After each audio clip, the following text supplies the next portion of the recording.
Comecei a gravar já. Tá. Adorei o plano de fundo, aliás. A primeira pergunta se trata sobre o papel da mídia, né? Eu queria saber como você vê, historicamente, essa influência midiática voltada para as questões políticas, levando em conta que o papel da mídia é informar e, consequentemente, formar opinião. Eu acho que, em primeiro lugar, a mídia, a gente não pode enxergar a mídia como um ator isento, ou um ator imparcial, completamente imparcial, porque ela não é. Seja a mídia escrita, seja a mídia falada, ela é feita por pessoas. E pessoas têm vieses ideológicos, pessoas têm visões de mundo, editoriais têm visão de mundo.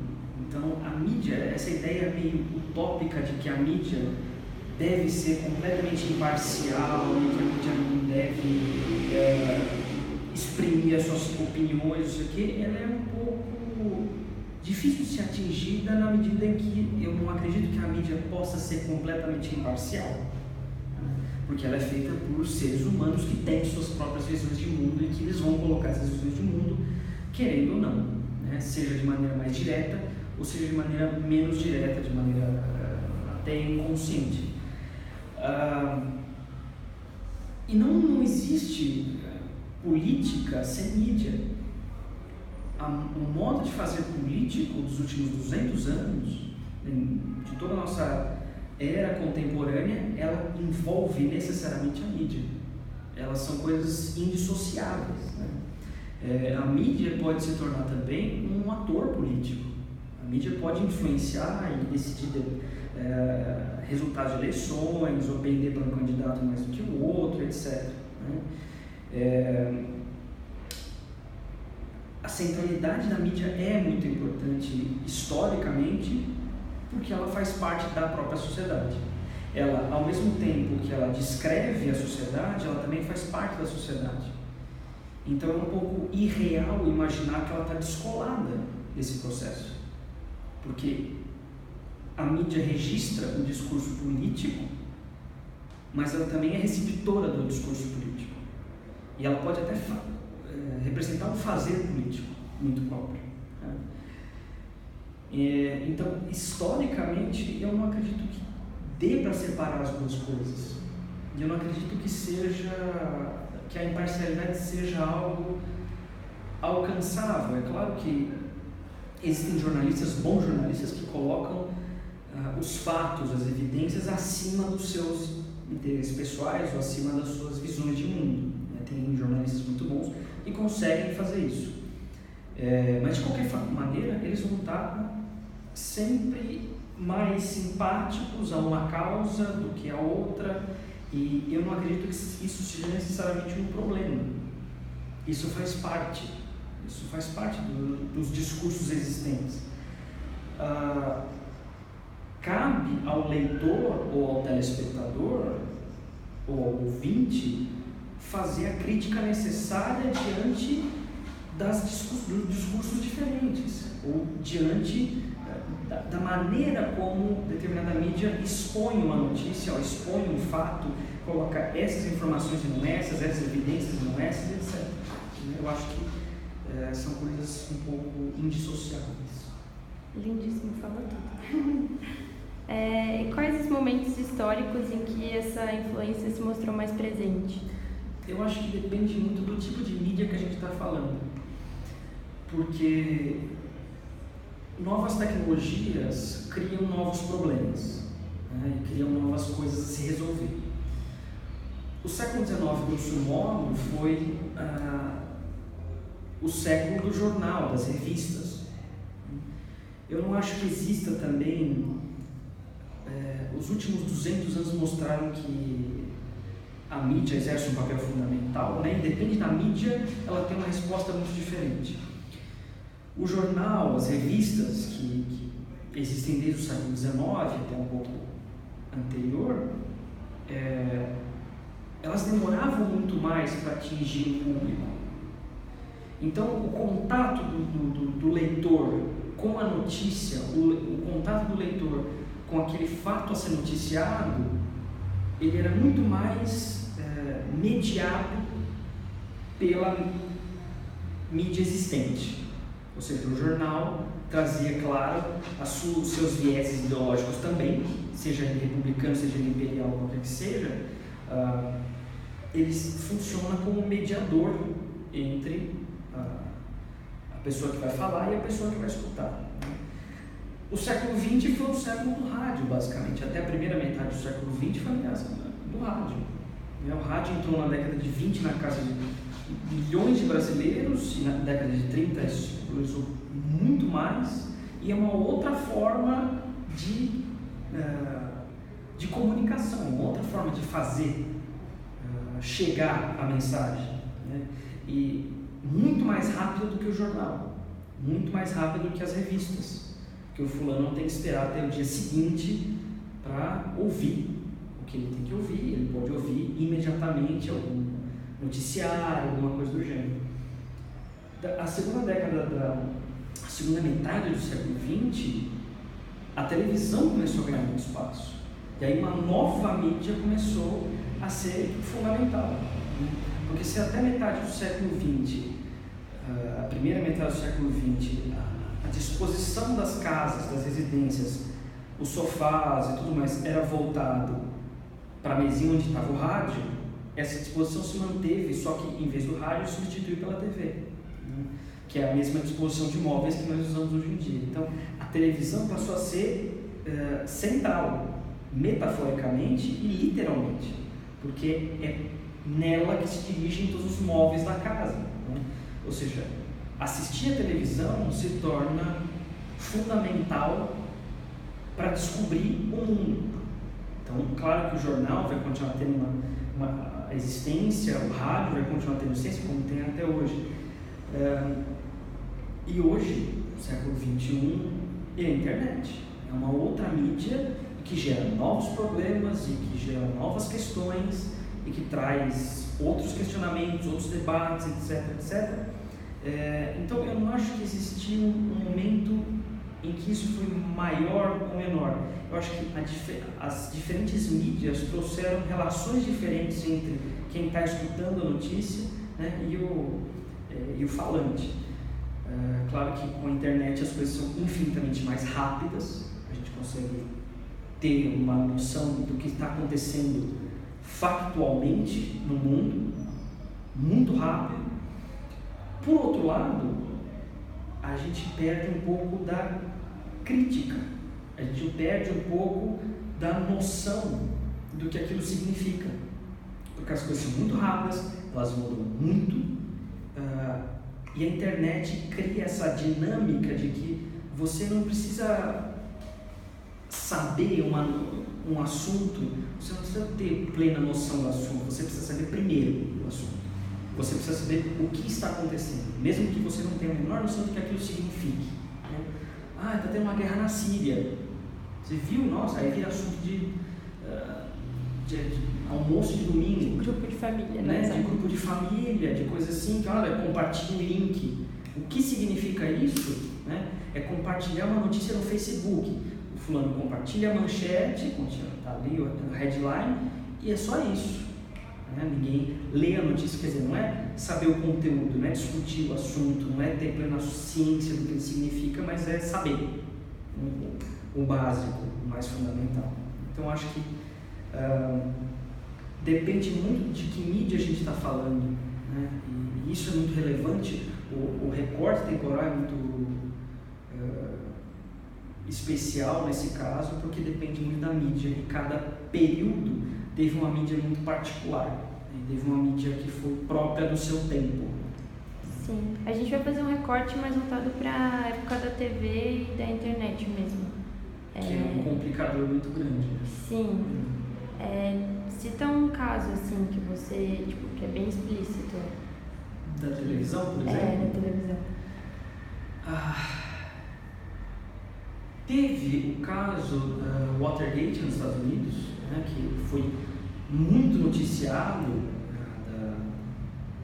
que conseguiu depor um presidente dos Estados Unidos, né, que conseguiu derrubar um presidente americano.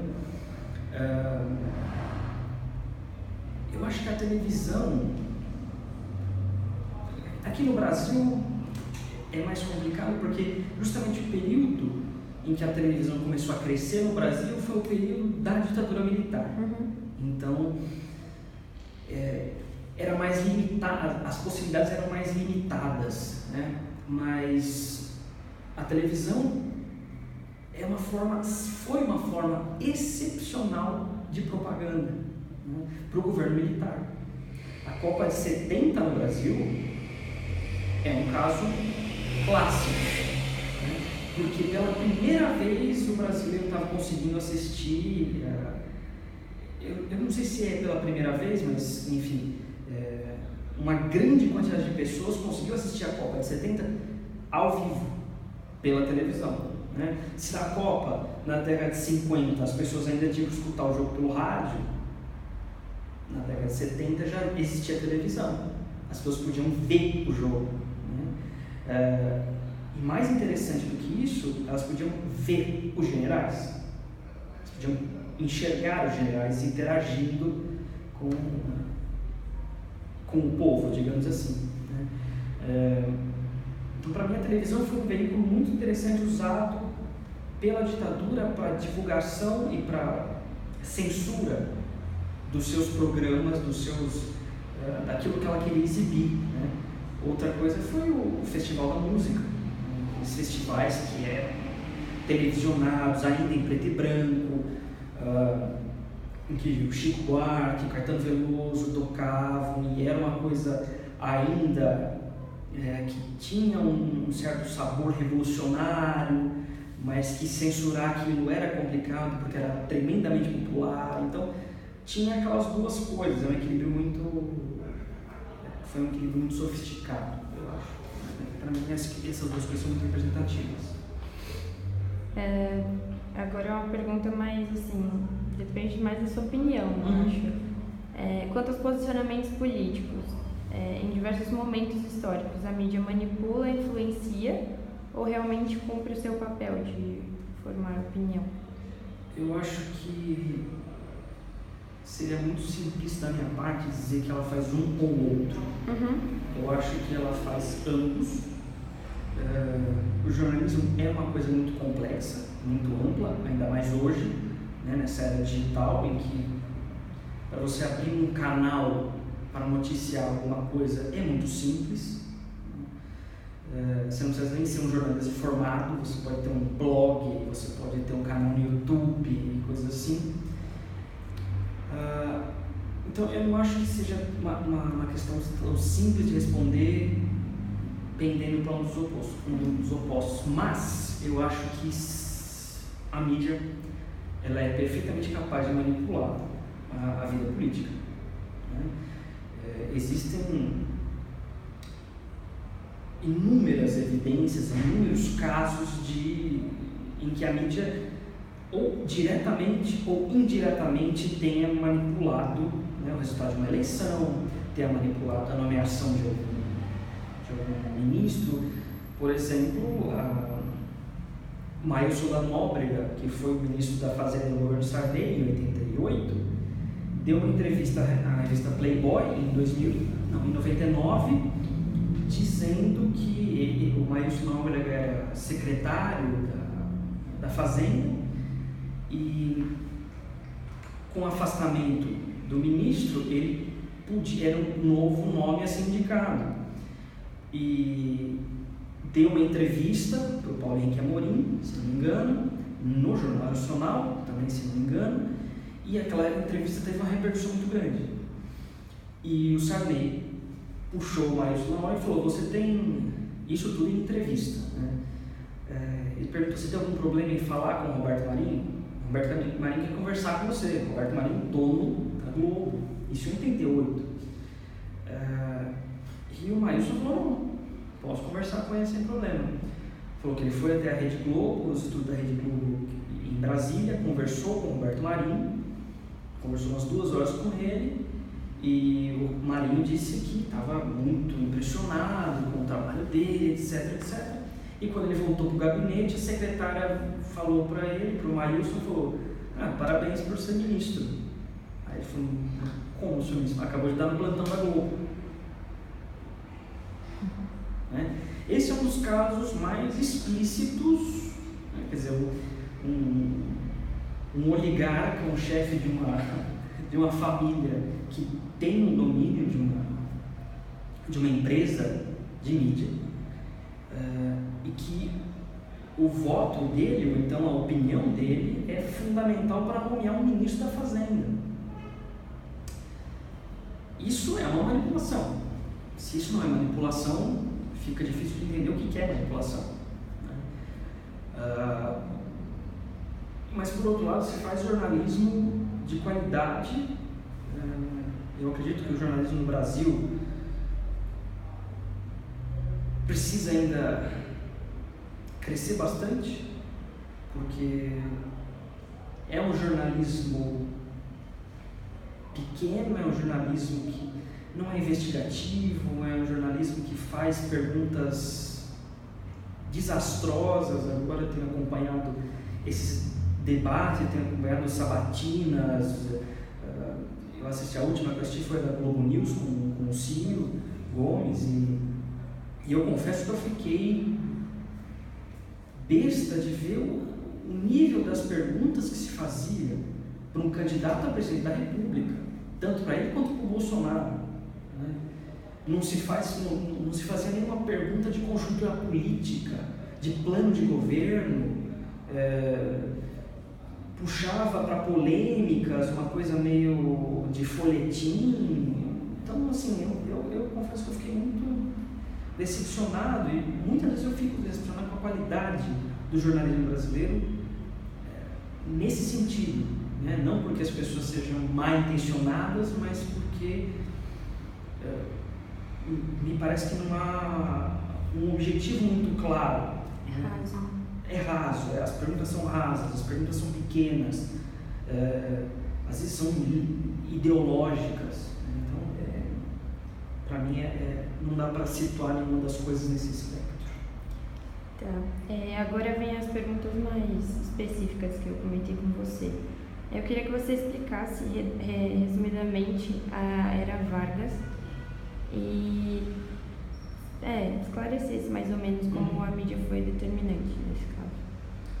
A mídia na Era Vargas, ela foi fundamental para construir um discurso de Brasil que fosse nacionalista, que fosse unificador, criar e divulgar uma imagem de um Getúlio Vargas como o pai da nação, como o pai dos pobres. Getúlio Vargas ascendeu em 1930, depois de um golpe de Estado. Então, em primeiro lugar, era preciso legitimar a existência do Vargas como presidente da República. Os 2 primeiros anos foram anos de transição, né? E, muito curiosamente, quando se aprovou uma nova Constituição no Brasil, em 1932, a Constituição previa que o primeiro presidente da República seria eleito por voto indireto, ou seja, o Congresso é que elegeria o primeiro presidente. Né? E, coincidentemente, quem foi eleito foi Getúlio Vargas. E de 32 até 37, o Vargas elaborou toda a sua política industrial, nacionalista, de substituição de importações, de criação de indústrias de base, que mal existiam no Brasil, ou que não existiam no Brasil, de forma geral, né? Metalurgia, siderurgia, etc. Com isso, obviamente, criou muitos postos de trabalho na indústria, num país que o número de desempregados vinha aumentando, e que é um Brasil extremamente rural. Vargas ainda teve que fazer alguns acenos a uma oligarquia agrícola, uma oligarquia cafeeira, que exportava café, né? Porque senão o Brasil ia para o buraco imediatamente, e criando empregos, criando postos de trabalho, criando novas formas de serviços e tudo mais, e ao mesmo tempo criando uma legislação trabalhista que protegesse esses novos empregos, né? E que de certa forma enquadrava o trabalhador em um regime de trabalho. Legislação essa que agora as pessoas estão dizendo que é antiga, que é de inspiração fascista, que curiosamente isso não foi problema, né, desde que ela foi aprovada, mas agora no auto de 2018 perceberam, parece que foi Vargas que fez a Constituição, que foi Vargas que fez a CNT e tudo mais, e que isso é um problema. E aí, em 1937, num exemplo muito claro de como a propaganda pode funcionar, ele deu um outro golpe de Estado, fechou o Congresso, né, porque se descobriu, entre aspas, um plano em que os comunistas, a Internacional Comunista estava bolando um plano para dar um golpe de Estado e criar uma ditadura comunista no Brasil, né, e que diante dessa ameaça perigosíssima seria necessário tomar medidas mais drásticas. Por isso Vargas fechou o Congresso brasileiro e passou a reinar, né, reinar entre aspas, num estado de sítio. O Brasil entrou num panorama de guerra, né, de sítio mesmo, em que o Vargas pôde governar com plenos poderes, né, o início do Estado Novo. E, curiosamente, esse plano, que foi chamado de Plano Cohen, muito tempo depois descobriram que era uma completa invenção. O Plano Cohen foi uma invenção de um major, se não me engano foi um major Olímpio,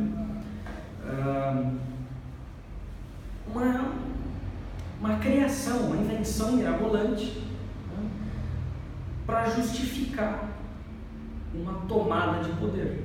Isso a historiografia tem falado há muito tempo sobre isso, né? Já existe um certo consenso na historiografia de que, de fato, Getúlio Vargas, se houve participação do Vargas ou não na elaboração desse plano, aí é um ponto de debate, mas o fato é que isso serviu para ele criar um Estado totalitário de molde muito mais fascista, né?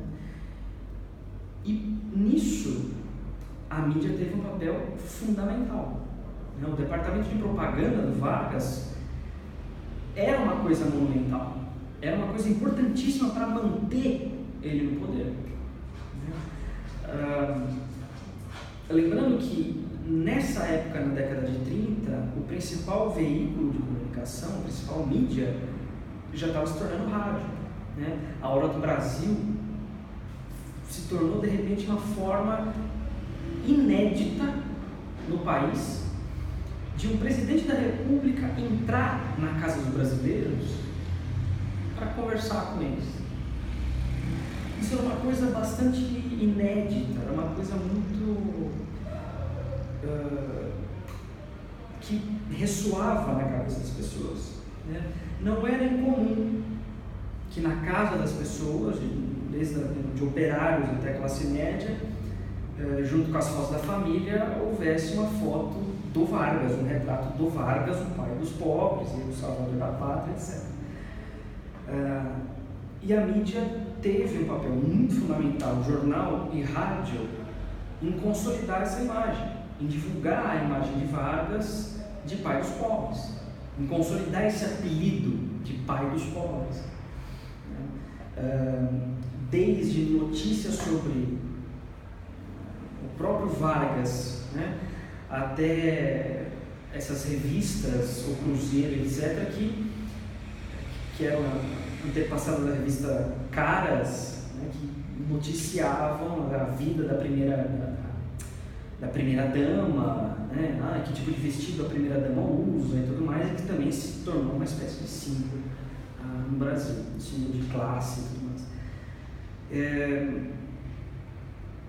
Em 39, quando a Segunda Guerra estourou, o Brasil estava numa posição muito delicada e muito contraditória, porque de um lado existia uma pressão muito forte dos Estados Unidos, que era quem dominava a América Latina, né?